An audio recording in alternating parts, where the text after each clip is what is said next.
Vuestra presencia hoy aquí es un acto distinto, ya se ha dicho. Creo que es muy importante que aquí en la calle, donde se producen y donde se manifiestan los problemas que tiene nuestro país, intentemos buscar soluciones, respuestas en un momento tan importante como son las previas a una cita electoral. Pues desgraciadamente ha habido que repetir las elecciones en nuestro país. No es momento de buscar responsabilidades, de achacar culpas. Lo que se trata es de tratar de encontrar, como creo que se ha puesto de manifiesto, soluciones a los graves problemas que tiene nuestro país. Y por esto quiero empezar también por agradecer al Partido Socialista y a Unidos Podemos que estén aquí hoy acompañándonos.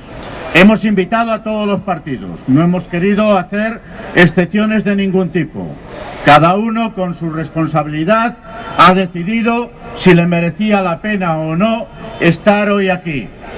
De todas maneras, vamos a insistir en el tiempo que queda de campaña electoral con estas propuestas que se han ido desgranando a lo largo de la mañana de hoy, para que nadie pueda alegar ignorancia, que todo el mundo conozca cuáles son, desde el movimiento sindical, seguramente desde otros sectores de la sociedad habrá otras, las prioridades en un proceso electoral que después deberían convertirse en programa para la acción del gobierno que surja de las elecciones. Este país, después de 7 años de gestión de la crisis económica, es un país con paro masivo, con más pobreza y más desigualdad. Es un país menos democrático y, por lo tanto, alrededor de estos 4 elementos se configuran, a nuestro entender, las prioridades que deben informar las propuestas que para el gobierno presenten a la ciudadanía las diversas formaciones políticas. Pero bien, no se trata aquí de hacer un mitin, esto es otra cosa distinta y por lo tanto voy a pasar a responder a las preguntas concretas que se hacían. Compañero, lamento no disponer de los nombres, hacía una referencia que me parece muy oportuna a la relación entre la fiscalidad y el futuro de las pensiones. Lo primero que hay que decir es que el sistema público de pensiones en nuestro país es la fuente de solidaridad entre territorios, entre generaciones y entre activos y pasivos más importantes con que cuenta la sociedad española. Por lo tanto, cualquier riesgo que se establezca alrededor del futuro de pensiones es un tema que nos afecta como trabajadores y trabajadoras y también como ciudadanos y ciudadanas. Es un tema fundamental. ¿Qué está pasando con el sistema público de pensiones en España? Como consecuencia de la crisis de empleo, como consecuencia de la devaluación salarial, como consecuencia de la degradación de las condiciones de trabajo, de las formas cada vez más precarias de contratación y como consecuencia del uso abusivo de las bonificaciones con cuotas para la contratación de nuevos trabajadores y trabajadoras por las empresas, el sistema ha entrado en crisis y tiene una crisis de ingresos evidente. Se ha utilizado el fondo de reserva mucho más allá de lo previsto en la ley. La ley establecía que cada año solo se podría utilizar un máximo del 3% del fondo de reserva. Bueno, nos hemos encontrado con que en unos pocos años, desde 2012 hasta aquí, se ha vaciado en la mitad el fondo de reserva.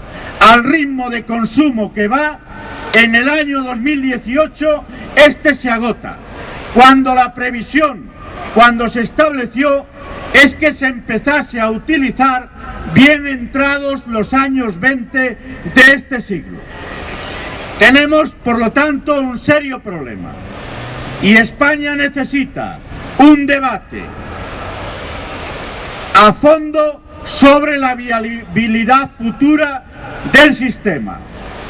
El sistema de seguridad social precisa, de aquí al año 2030, parece lejos, pero cada vez está más cerca, de 4 puntos adicionales de financiación en términos de Producto Interior Bruto. Hay dos vías que pueden ser alternativas o complementarias.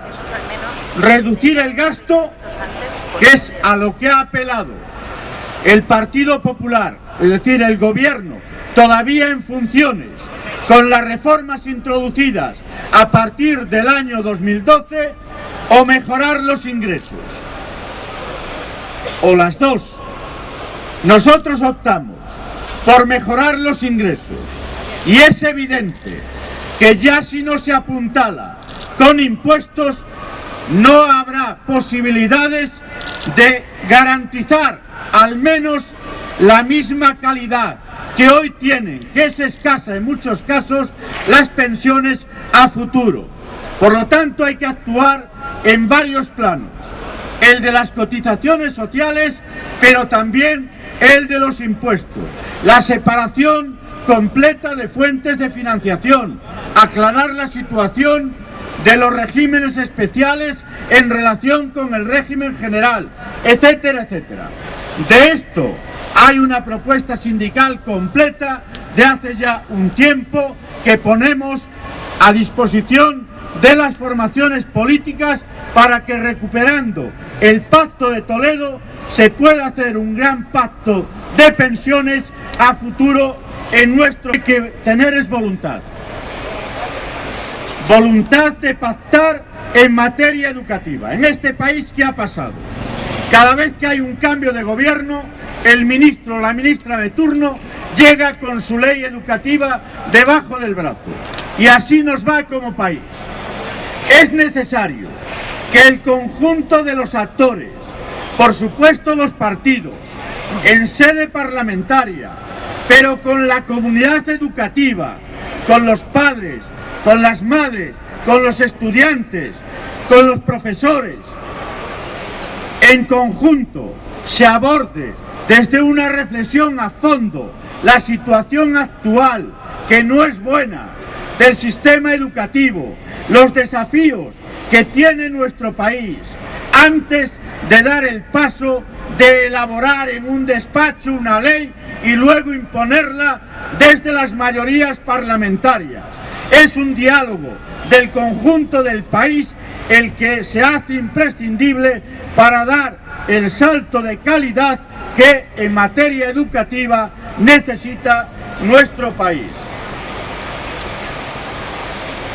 La ley Mordaza y la versión actual del punto 3 del Código Penal han nacido para impedir o debilitar la respuesta ciudadana y del mundo del trabajo a las políticas que se han desplegado en España en los últimos años.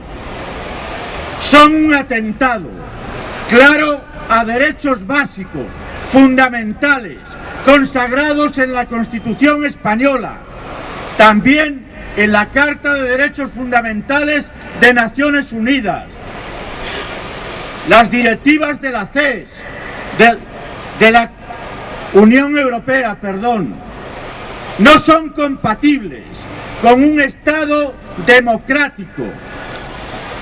Han supuesto su aplicación, primero su aprobación y su aplicación después, un retroceso brutal en el cuadro de libertades. El derecho de manifestación, la libertad de expresión, el derecho de huelga son consustanciales con la democracia, no son elementos negociables, son básicos para el avance de la sociedad, para el equilibrio en las relaciones de trabajo y en las relaciones sociales. Y por esto no caben parches, por esto se exige su derogación inmediata como una de las primeras medidas que tome el próximo gobierno, que espero sea distinto, un gobierno de cambio, un gobierno de progreso, que alinee la economía con las necesidades de la sociedad y los problemas de los ciudadanos y ciudadanas.